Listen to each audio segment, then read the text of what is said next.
following is a message from the Outer Limits Lounge. Way back in 1924, the building now known as the Outer Limits Lounge was built to be a grocery store called the Buffalo Caniff Market. It remained as such until post-Prohibition times, when the owners converted it into a bar known as the Buffalo Caniff Bar. We can speculate that perhaps they thought it would be a more lucrative business move to join the 200-plus watering holes that thrived in close proximity to Hamtramck. Hard-drinking factory workers and thirsty immigrant tradespeople made Hamtramck famous for having more bars per capita than any other city in the country. In the 1930s, Hamtramck's population soared to 56,000.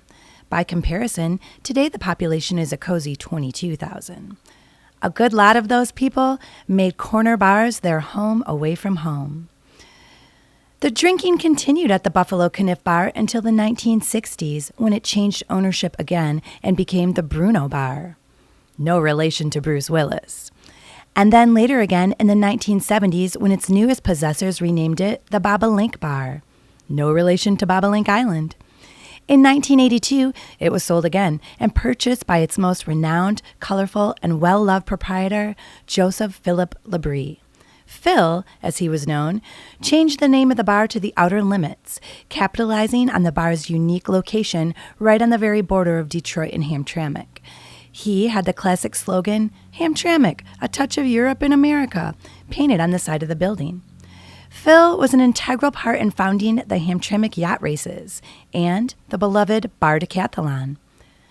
He famously built an outhouse in the parking lot on Buffalo with a sign that read, "Hamtramck City Hall."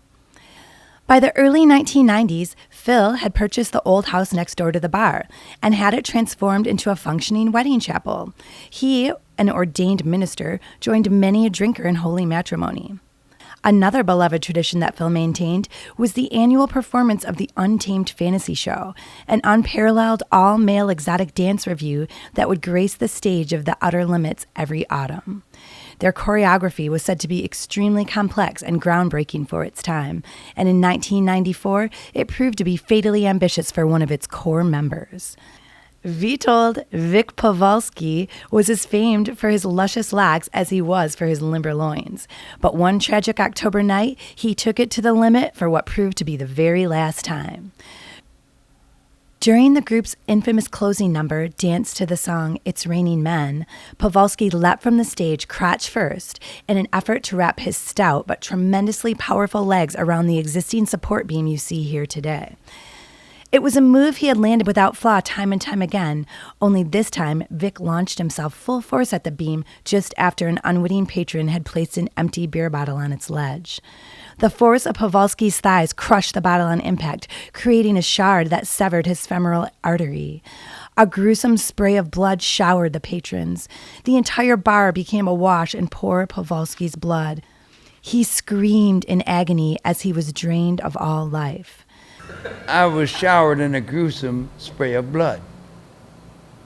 By the time the paramedics arrived, there was nothing that could be done, despite the valiant attempts by his dance mates to stop the bleeding. Ultimately, it was the death of Vic and a change in the spirit of the neighborhood that caused Phil Labrie to lose heart in his precious bar. Despite the bloody history of this building, we've managed to make it a home for one and all.